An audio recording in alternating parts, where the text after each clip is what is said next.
Ciao!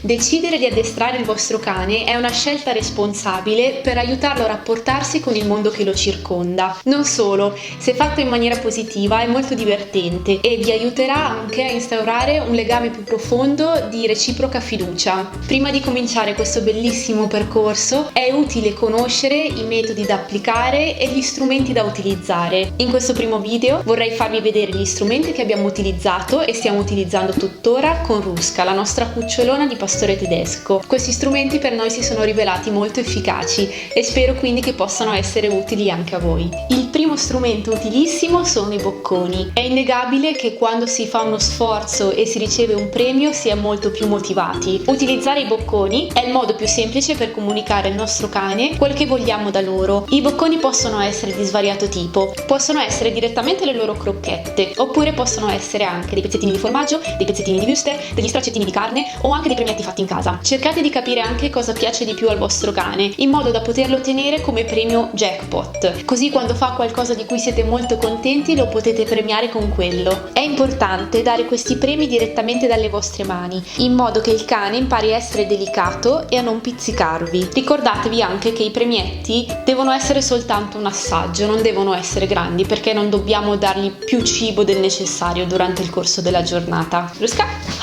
Bravissima Tata, brava!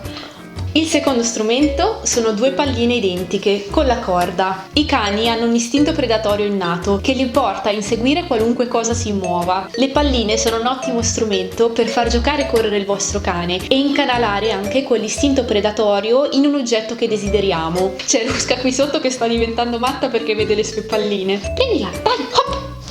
La corda attaccata alla pallina è molto utile sia per permettervi di fare dei lanci molto lunghi, sia per avere maggior controllo della pallina nella vostra mano. Infatti potete utilizzarla in diversi modi. Potete tenerla dall'estremità della corda e permettere al vostro cane di saltare e prenderla al volo, oppure potete permettere al vostro cane di prendere la pallina e tenete l'altra estremità della corda e giocare a tira e molla con lui. Insegnare al vostro cane ad amare le palline è molto importante perché queste poi sostituiranno i bocconi e il cane quindi lo potrete premiare con il gioco.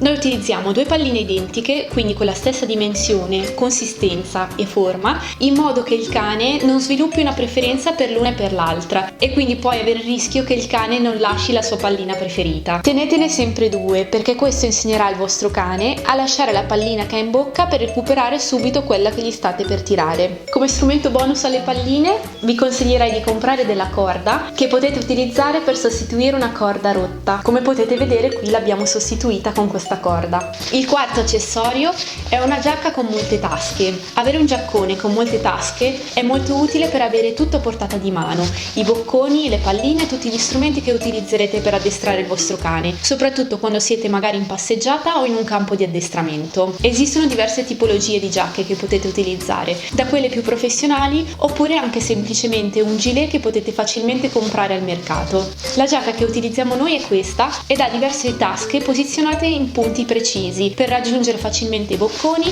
o per tirare fuori facilmente le palline mentre stiamo addestrando il nostro cane. Il quarto strumento molto utile che non ci dobbiamo vergognare ad usare è la nostra voce. Andiamo a fare un giretto? Giochiamo con le palline? Andiamo su a mettere l'acqua della pasta? Quando il vostro cane fa qualcosa di cui siete molto contenti, ditegli bravo, con una voce molto entusiasta e affettuosa, magari seguito anche da una carezza. Col tempo vedrete che questo per il vostro cane sarà uno dei premi più ambiti, perché il suo desiderio è rendervi felice di lui. La nostra voce può essere utilizzata anche per indicare un comportamento che non ci piace. In questi casi possiamo dire semplicemente no, con un tono deciso e sicuro, senza però arrabbiarsi o urlare. Non è necessario, alla fine questo è un comando come tutti gli altri, per cui va utilizzato con le stesse modalità. Un altro strumento utilissimo è il clicker. È questa scatoletta con un pulsante al suo interno che quando schiacciato fa un rumore molto distinto.